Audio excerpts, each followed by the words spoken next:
আসসালামু আলাইকুম এভরিওয়ান, আশা করছি সকলে ভালো আছেন। আমাদের আজকের রেসিপি মিল্ক পুডিং। মাত্র কয়েকটা উপকরণ দিয়েই কিন্তু আপনারা তৈরি করতে পারবেন মিল্ক পুডিংটা। আর মিল্ক পুডিং বানানো কিন্তু খুবই সহজ। এখন তো চলছে রমজান মাস এবং সামনে কিন্তু গরম, প্রচন্ড আকারে গরম পড়বে। তো আপনারা যদি এরকম মিল্ক পুডিং তৈরি করে খান তাহলে কিন্তু মন প্রাণ একদম জুড়িয়ে যাবে। তো কথা না বাড়িয়ে চলুন দেখে আসি আমি মিল্ক পুডিং তৈরি করার জন্য কি করছি। মিল্ক পুডিং তৈরি করার জন্য একটা পাত্রে আমি দিয়ে দিচ্ছি হাফ লিটার দুধ। আপনারা এখানে বেশি করেও কিন্তু দুধটা নিতে পারেন। আমি হাফ লিটার দুধ নিয়েছি। এখন অনবরত নেড়ে চেড়ে জাল করে নিব। আর আমার দুধটা ছিল হলো ফ্রিজে, আমি বাইরে রেখে গলিয়ে নিই। আমি বরফ অবস্থায় দিয়ে দিলাম, তবে আপনারা চাইলে নর্মাল করে তারপরেও কিন্তু দুধটাকে জাল করে নিতে পারেন। এখন আমি অনবরত নেড়ে চেড়ে জাল করে নিব।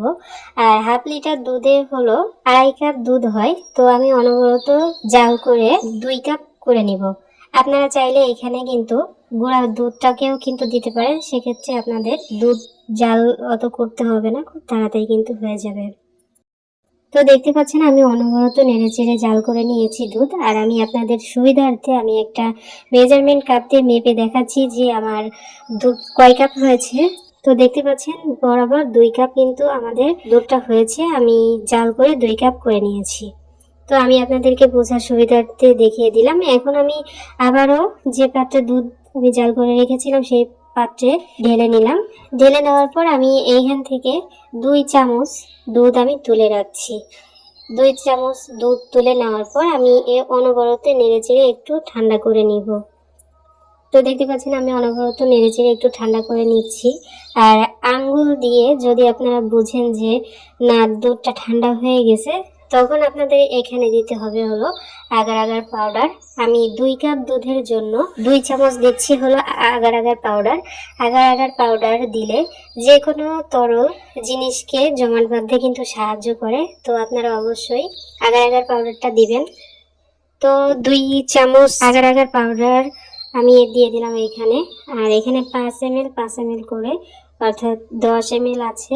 মেজারমেন্ট যে কাপগুলো হয় সেই কাপটা মেপে আমি আপনাদেরকে বোঝার সুবিধার্থে কিন্তু দেখিয়ে দিচ্ছি। তো আগার আগার পাউডার দুধের সঙ্গে ভালো করে যখন মেশানো হয়ে যাবে তখন আমি চলে আসবো চুলায় আবারও দুধের পাত্রটা বসিয়ে দিয়ে তার মধ্যে দিয়ে দিব হলো 1/3 কাপ চিনি দিয়ে একটু নেড়ে চেড়ে নিব। 2-3 মিনিট নেড়ে চেড়ে নিলেই হবে, তাতে চিনিটা গলে যাবে। চিনিটা যখন গলে যাবে তখন আমি এখানে দিয়ে দিব আগে থেকে যে আগার আগার পাউডার আমি গুলিয়ে রেখেছিলাম দুধের সঙ্গে, সেটাই আমি এখানে দিয়ে দিচ্ছি।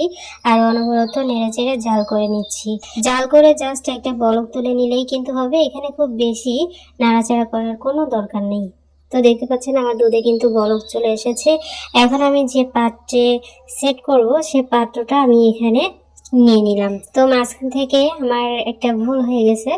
আমি মানে দুধ যে আমি পাত্রে ট্রান্সফার করছি সেট হওয়ার জন্য, সেটা আসলে ভিডিওর মধ্যে আসেনি, তার জন্য আন্তরিকভাবে দুঃখিত। যাই হোক, আমরা তো সবাই জানি যে কিভাবে দুধ ঢালতে হয়। আপনারা ঠিক ওরকম একটু বুঝে তারপর দুধটাকে ঢেলে নেবেন।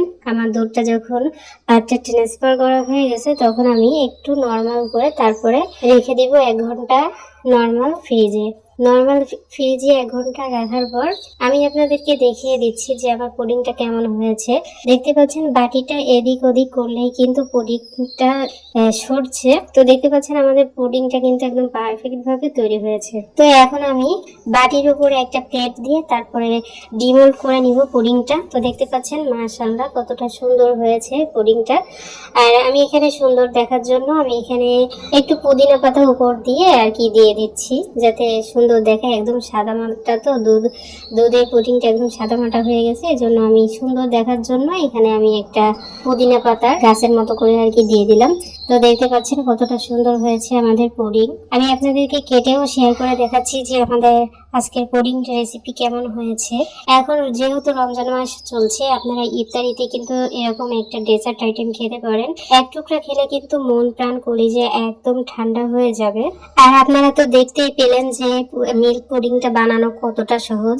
আশা করছি আপনাদের সকলের কাছে ভালো লেগেছে আমার আজকের সহজ রেসিপি।